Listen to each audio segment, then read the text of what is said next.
வெண்பால் கொண்ட சிறுதீவு கால் கொண்டு நடமாடும் நீதான் என் அதிசயம்.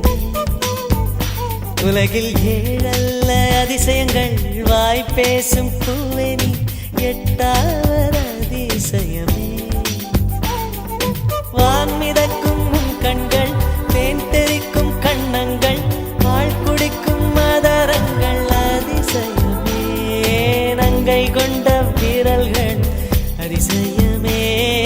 நகம் என்ற கிரீடம் அதிசயமே.